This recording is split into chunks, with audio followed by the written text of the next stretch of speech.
Komið þið sæl.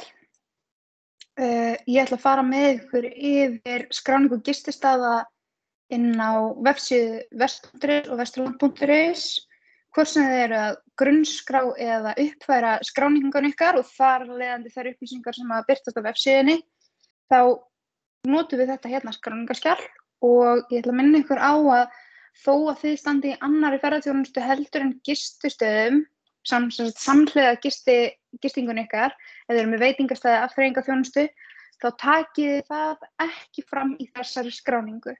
Þið nálgist þessa skráningu eingöngu út frá því að vera að segja frá gistingunni ykkar. Þá skulum við byrja og þið bara pásið vídeóið ef að þið eru aðeins lengur að skrifa heldur en ég er að tala og notið þetta vídeó til þess að fara yfir hlutina með ykkur. Við byrjum á því að skrá inn kennitöluna hjá fyrirtækinu og skráum inn lögheiti fyrirtækisins sem er það nafn sem fyrirtækið ber í fyrirtækjaskrá ríkisskattstjóra.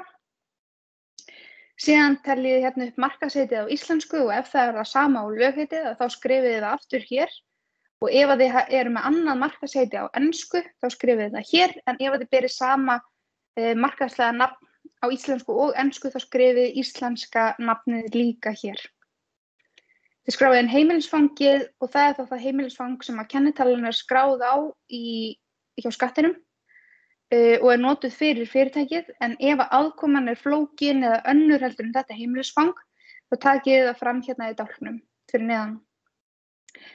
Síðan setið inn GPS-net og þið þurfum að passa það að þetta GPS-net sé staðsetning þjónustunnar ykkar ef hún er önnur heldur en heimilisfangi sem að kennitalan er skráð á.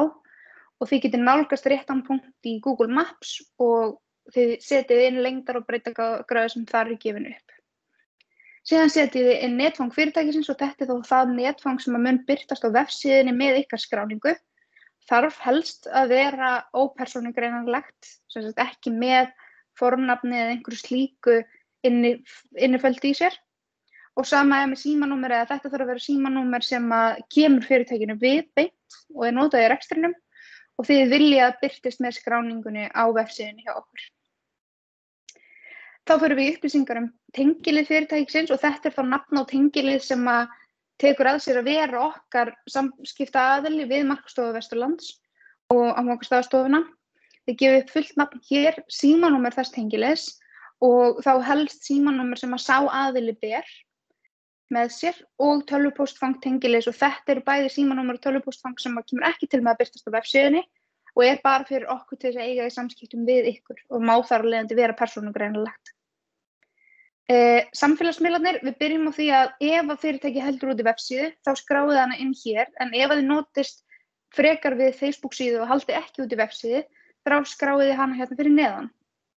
Síðan erum við með glugga fyrir Instagram, við erum með glugga fyrir TripAdvisor, við erum glugga fyrir YouTube og þetta eru í rauninni allt linkar sem að munu birtast líka í skráningunni. Þannig að gestir sem skoða vefsíðuna Vesturland eða vest.is munu sjá þessa tengla. Þá förum við upplýsingar gistinguna sjálfa. Þið þurfum fyrst að segja okkur frá hvers kyns starfsleyfið er og nafn tengiliðsins, hvort að þessi tímabundið eða ótímabundið. Þið þurfum að skila inn hérna viðhenginu í viðhengi starfsleyfinu sjálfu. Þá fyrir við í flokkana og þetta eru flokkar sem þið komið til með að borga fyrir. Sem sagt, fyrir hvert flokk sem þið veljið þá borgið þið. Það er ágætt fyrir ykkur að velja þá flokka sem að tengjast og ykkar rekstur tilheyrir en ekki velja flokka út frá einhverju sem er í nágrenni við ykkur eða þið eru ekki að bjóða upp á. Passið það. Síðan veljið hérna og segið okkur fjölda herbergja. Þetta er eitthvað sem kemur ekki fram endilega á vefsíðunni. Reyndar þetta mun koma fram á vefsíðunni held ég, en þetta er líka fyrir okkur til þess að geta gert grein fyrir ef einhver er að skipuleggja hópaferð og setur okkur í samband við okkur eða við erum að skipuleggja blaðamannaferð og svona að við séum með það fyrir framan hverjir geti tekið á móti ákveðnum stærðum og hópum. Svo er það fjöldi rúma, fjöldi húsa ef þið eru með hús og fjöldi íbúða ef þið eru með íbúðir. Opnunartímar yfir árið og hérna erum við að tala opnunartímana, sem sagt eru þið með lokaði við jólin, 1 mánuð á ári eða bara á opnunum sumartímann, þeir segja frá því hér.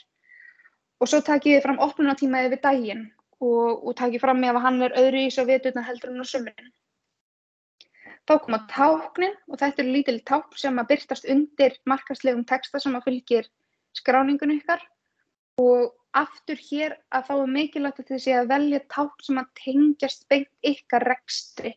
Ekki velja tákn sem tengjast því sem í nærumhverfinu ykkar eða í sveitarfélaginu ykkar eða eitthvað slíkt, heldur eitthvað sem þið beri ábyrgð á og tengjast beint ykkar rekstri.